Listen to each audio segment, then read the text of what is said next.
सागर के एक द्वीप में राजा मदन महिपाल ने अपनी पुत्री के विवाह का टीका भेजा, जिसे किसी राजा ने स्वीकार नहीं किया। नेगी टीका लेकर महोबे पहुंचा। उदल ने आल्हा से कहा कि अपने छोटे पुत्र भयंकर राय के लिए टीका ले लो। टीका स्वीकार करके बारात के लिए न्योते भेज दिए। समय पर सब राजा तैयार होकर आ गए, परंतु जब पता चला कि समुद्र पार जाना है तो सब के सब वापस चले गए। उदल आल्हा ने अपने परिवार के अतिरिक्त 60 वीर साथ ले लिए और महिपाल के राज्य को चल पड़े। फिर रूपन वारी को भेजकर सूचना भिजवाई। जादू की नगरी होने के कारण गुरु अमरा को भी साथ ले गए। रूपन ने नेग में तलवारबाजी मांगी तो राजा ने जादू से उसे बंदर बना दिया। जब रूपन लौटकर अपने खेमे में गया तो रूपन सबको बंदर दिखाई पड़ा। गुरु अमरा ने उसे फिर मनुष्य बना लिया। अब उधर से फौज लड़ने को आ गई। महोबे के वीरों ने सागर की फौज को मारकर भगा दिया। फिर राजा ने उदल को बुलवाया और कहा, विवाह से पहले वीरता दिखा दो। मदन राजा ने जादू से सबको मुर्गा बना दिया। गुरु अमरा ने उस जादू की भी काट कर दी। गुरु अमरा को लगा कि माता विंध्यवासिनी की सहायता लेनी जरूरी है। आते वो घोड़े पर सवार होकर माता के मंदिर पहुंचा। वहां उनके गुरु औढ़नाथ मिले। सारी बात समझकर उन्होंने भस्म की 2 पुड़िया दी। गुरु अमरा ने पुड़िया की भस्म उन पर डाली तो सब ठीक हो अपने रूप में आकर खड़े हो गए। दूसरी चुटकी मदन राजा पर फेंकी तो वो सीधा हो गया।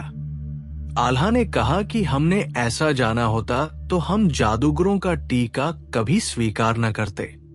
मदन महिपाल ने कहा, बुरा मत मानो, आप वीर हैं। हमने सिर्फ अपनी विद्या दिखाई है। आपके पुत्र के साथ भावर डालने में हमें खुशी होगी।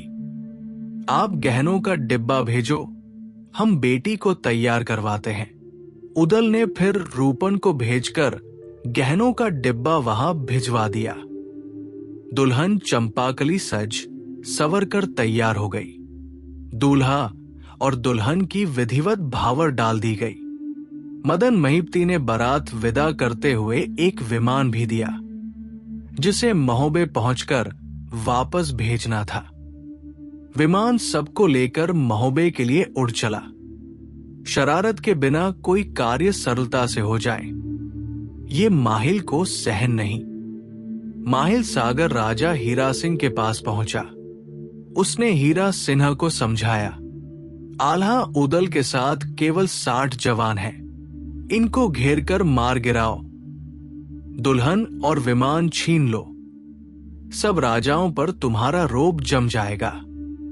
इतनी सुंदर बहू और कहीं नहीं मिलेगी। राजा हीरा सिंह ने माहिल की सलाह से एक हरकारा उदल के पास भेजा और संदेश दिया, आराम से चंपाकली को हमें दे दो, नहीं तो कोई जिंदा नहीं जाएगा। फिर तो युद्ध होना ही था। भारी युद्ध हुआ। डोला भी घेर लिया।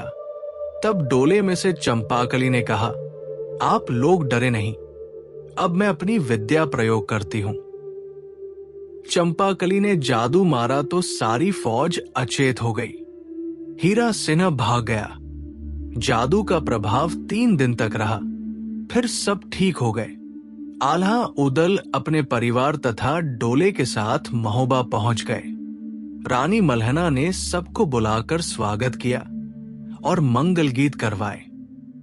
इस प्रकार भयंकर राय का विवाह संपन्न हुआ। इंदल को प्रेम कुंवरी ने बताया कि पीछे देवपाल की ओर से सूचना आई कि अब सागर से बनाफर जीवित नहीं लौटेंगे, इसलिए मेरे महल में चलो, मैं तुम्हें पटरानी बनाकर रखूंगा। इंदल को यह सुनकर क्रोध आना स्वाभाविक था। उसने चाचा उदय सिंह से कहा और दोनों अपनी फौज लेकर देवपाल पर जा चढ़े। देवपाल ने पत्र लिखकर संदेश भेजा कि फौजें क्यों कटवाते हो, हम तुम आपस में लड़कर फैसला कर लें।